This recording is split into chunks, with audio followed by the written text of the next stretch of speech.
बिस्मिल्लाहिर्रहमानिर्रहीम। अस्सलाम वालेकुम नाज़रीन, मैं आपका मेज़बान डॉक्टर महबूब अली यूसुफ़ और आप देख रहे हैं एक नया प्रोग्राम। नाज़रीन, जस्टिस काजी फ़ाज़ी साहब का जो 13 माह पर मुश्तमिल बतौर चीफ जस्टिस ऑफ पाकिस्तान का जो टेन्योर था, अब वो इख्तिताम पजीर हुआ। आज यानी 25 अक्टूबर को उनका आखिरी दिन है और आज उनके एजाज़ में एक फुल कोर्ट रेफरेंस का भी अहतमाम किया गया। इस फुल कोर्ट रेफरेंस में सुप्रीम कोर्ट के दो सीनियर तरीन जजेज़ यानी जस्टिस मंसूर अली शाह और जस्टिस मुनीब ने बैठने से इनकार कर दिया। ताहम सुप्रीम कोर्ट के दीगर जजेज़ ने इस रेफरेंस में न सिर्फ शिरकत की बल्कि जस्टिस काजी फ़ाज़ी साहब को भरपूर खराज तहसीन भी पेश किया। जजेस के अलावा आज इस तकरीब में अटार्नी जनरल ऑफ पाकिस्तान, इसके अलावा सुप्रीम कोर्ट बार एसोसिएशन के अहम नुमाइंदे और सीनियर वकला बड़ी तादाद में मौजूद रहे। नाज़रीन, अगर हम जस्टिस काजी फ़ाज़ी ईसा के प्रोफाइल पर नज़र डालें तो जस्टिस काजी फ़ाज़ी ईसा जो थे, ये जस्टिस काजी फ़ाज़ी ईसा साल 2007 में उस वक्त के chief justice justice Iftikhar Chaudhry ने उनको बलूचिस्तान हाई कोर्ट का चीफ जस्टिस मुकर्रर किया और उसके बाद बलूचिस्तान हाई कोर्ट में कुछ साल सर्विस के बाद वो सुप्रीम कोर्ट ऑफ पाकिस्तान के बाइज़्ज़त जज भी बने। वो गुजरने के साथ साथ जस्टिस काजी फ़ाज़ी ईसा जो है वो एक अपराइट जज के तौर पर जाने और माने लगे और जस्टिस काजी फ़ाज़ी ईसा जो है वो उस वक्त लाइमलाइट में आ गए कि जब उन्होंने फैज़ाबाद में तहरीक लब्बैक के ज़ेर-ए-एहतमाम जो एक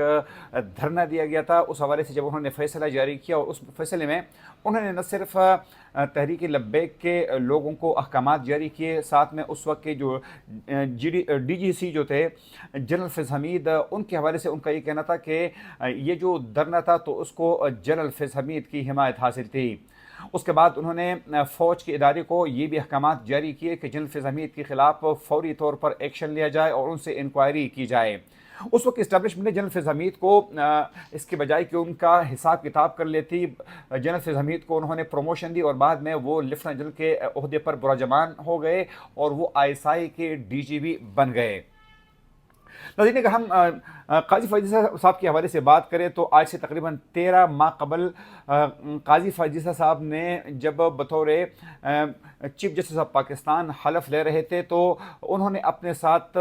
सरीना ईसा जो कि उनकी अहलिया है वो अपने साथ उनके साथ खड़ी थी और बुनियादी तौर पर उसका मकसद ये था कि जब जस्टिस काजी फ़ाज़ी साहब सुप्रीम कोर्ट के चीफ जस्टिस नहीं बने थे तो उससे पहले उन पर काफ़ी कड़ा वक्त आया था। उस वक्त की हुकूमत यानी पाकिस्तान तहरीक साहब की हुकूमत में उनके खिलाफ एक रेफरेंस जो है वो फाइल किया गया था, जिसमें काजी फ़ाज़ी साहब का बुनियादी मौक़िफ़ ये था कि ये सब जो है ये उस वक्त के जो जनरल थे, जनरल फैज़ हमीद, उनकी माँ पर ये सब कुछ हो रहा था। उनको काफ़ी तकलीफ़ दी गई। उनकी अहलिया जो थी वो रोज़ाना सुप्रीम कोर्ट के चक्कर लगाया करती थी और काफ़ी वो तकलीफ़ में थी, लेकिन फिर वक्त ने उनको सही साबित किया। उस वक्त के जुडिशल कौंसिल ने जस्टिस काजी फ़ाज़ी साहब के हक़ में फ़ैसला दिया और उनको तमाम इल्ज़ामात से बरी कर दिया। इसलिए जब जस्टिस काजी फ़ाज़ी साहब जो है वो हल्फ ले रहे थे तो उनके साथ उनकी अहलिया सरीना ईसा भी मौजूद थी। इस तरीके से अगर हम उनके कैरियर पर मजीद नज़र डालें बतौर चीफ जस्टिस तो कई अहम फैसले जो उनके दौर में हुए। सबसे पहले जब जस्टिस काजी फ़ाज़ी साहब जब उन्होंने हल्फ लिया तो उन्होंने प्रैक्टिस एंड प्रोसीजर एक्ट पर मन जो है वो अमल करना शुरू किया, क्योंकि इससे पहले जो भी सुप्रीम कोर्ट में बेंचेस बनते थे तो वो सिर्फ चीफ जस्टिस के अहकामात के मुताबिक बनते थे। आमतौर पर मुख्तलिफ सियासी पार्टियों को ये शिकायत ज़रूर होती थी कि चीफ जस्टिस जो है वो अपने मनमाने या अपने पसंद के बेंच जो है वो बनाते हैं और लोगों को फैसलों का पहले से इदराक हो जाता है। लेकिन जब जस्टिस काजी फ़ाज़ी साहब आए तो उन्होंने प्रोसीजर एंड प्रैक्टिस एक्ट पर मुनव्वन अमल करना शुरू किया और अपने अलावा जो सुप्रीम कोर्ट के दो सीनियर तरीन जजेस थे तो उनको अपने उस कमेटी का जो है वो हिस्सा बनाया और उसके मुताबिक उन्होंने सुप्रीम कोर्ट को चलाया। गो कि आखिर में एक नया ऑर्डिनेंस आया जिसके तहत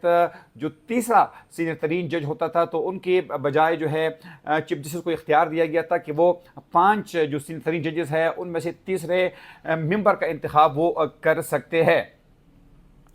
اس کے علاوہ ناظرین اگر ہم ان کی مزید ان کی بطور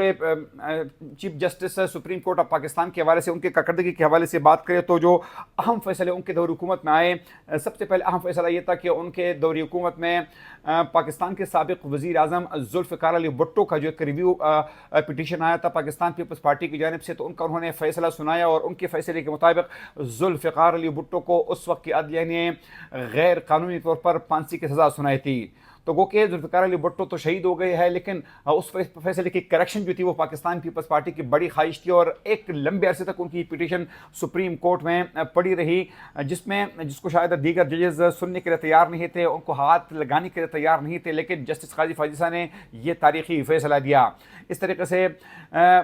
جو سابق ڈکٹیٹر تھے جنرل پرویز مشرف، اس کے حوالے سے بھی جسٹس قاضی فاضل عیسیٰ نے ایک اہم فیصلہ کیا، اور وقار سیٹھ کا جو فیصلہ تھا کہ جس میں مشرف کو آئین توڑنے کے الزام میں پھانسی کی سزا سنائی گئی تھی، تو اس سزا کو انہوں نے برقرار رکھا۔ گو کہ جنرل پرویز مشرف اب اس دنیا میں نہیں ہے، لیکن ظاہری بات ہے کہ تاریخ کو درست کرنا عدلیہ کا کام ہے، اس لیے انہوں نے یہ ایک بھرپور فیصلہ بھی کیا تھا۔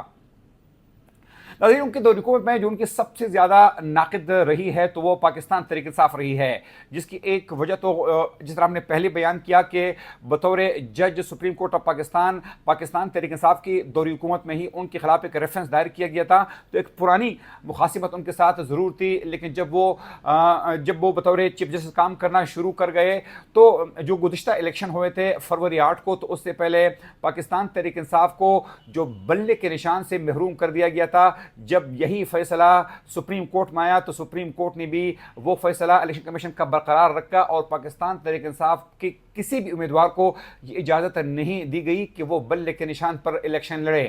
تو آخر تک پاکستان تحریک انصاف جو تھی وہ بڑے گلہ مند رہی ہے، بڑی پریشان رہی ہے قاضی فائز صاحب سے، اور ان کا ہمیشہ یہی گلہ ہوتا تھا کہ قاضی فائز صاحب نے ان کے ساتھ انصاف نہیں کیا ہے۔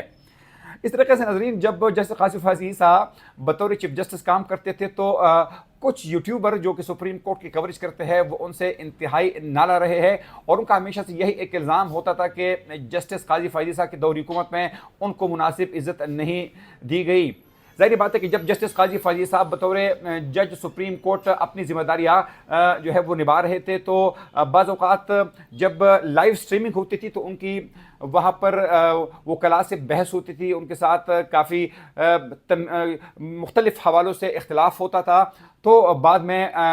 سپریم کورٹ کے چیف جسٹس قاضی فاضل صاحب یہی کہا کرتے تھے کہ اب اس سے خبریں بنے گی، اب اس پر یوٹیوبر جو ہے وہ اپنا کام کریں گے، اور ان کی اکثر یہ درخواست ہوتی تھی کہ جو فیکٹس ہے آپ اس کو بیان کریں، لیکن ان خبروں کو جو ہے وہ غلط طریقے سے پیش نہ کریں، جس کے بعد ان کے کئی سینئر ترین جو کورٹ کے ججز تھے ان کے خلاف ہو گئے تھے، اور وہ اپنے یوٹیوب چینلز پر اپنی خبروں میں یا اپنی انفارمیشن میں جو ہے وہ قاضی فاضل صاحب کے خلاف جو ہے وہ بولا کرتے تھے۔ تو آخر تک جب تک قاضی فاضل صاحب ریٹائر نہیں ہوئے تو یوٹیوبرز کے ساتھ بیشتر یوٹیوبر کے ساتھ ان کے تعلقات جو تھے وہ اچھے نہیں رہے ہیں۔ اگر پروگرام تک اپنے میزبان ڈاکٹر محبوب علی صدیق کو اجازت دیجیے، اللہ حافظ۔